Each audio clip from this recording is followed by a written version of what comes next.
let's see how one punch caused 2 fractures in Jake Paul's jaw. On the night between Friday and Saturday, Anthony Joshua defeated Jake Paul by knockout in the 6th round. And right after that, Paul was taken to the hospital, and later he tweeted this picture. So let's understand exactly why we're seeing 2 fractures here, when in fact from this punch we would have only expected 1. So here, with this punch, Paul's jaw was broken. A strong right-hand punch to the left side of Paul's jaw. This punch caused a fracture at the point of impact in the mandible bone.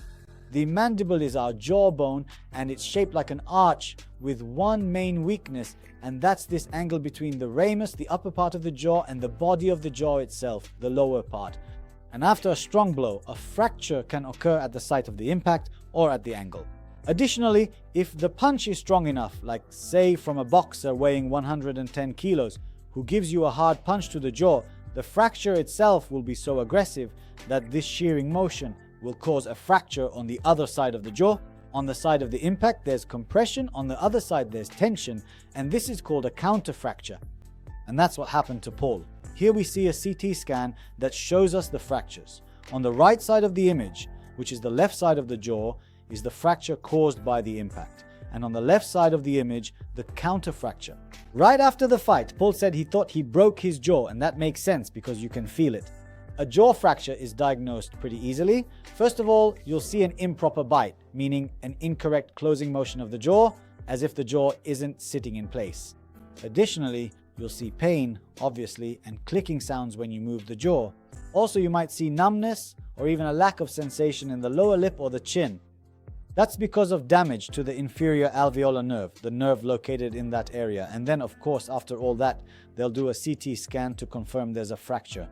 And the treatment will depend on the severity of the fracture, ranging from conservative treatment to a surgery called maxillomandibular fixation, meaning a kind of external fixation for the jaw, to an ORIF. ORIF is an acronym for Open Reduction Internal Fixation. That means opening the fracture site, entering for the surgery itself, realigning the fracture fragments next to each other, and internal fixation, meaning some kind of metal and screws that hold the fractures in place.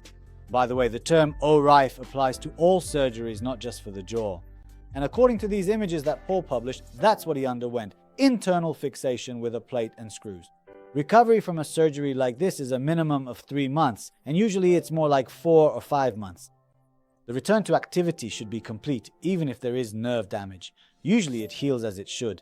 In Paul's case, as you can see in the CT, the fracture is so deep that it reaches the tooth roots, which means he probably also lost a few teeth and will need to undergo dental implants as well, which means that in the near future he'll be eating through a straw. And to return to fighting, he'll wait for a full recovery and of course for there to be no pain in the area, and I'm sure that won't take less than half a year. In any case, good luck.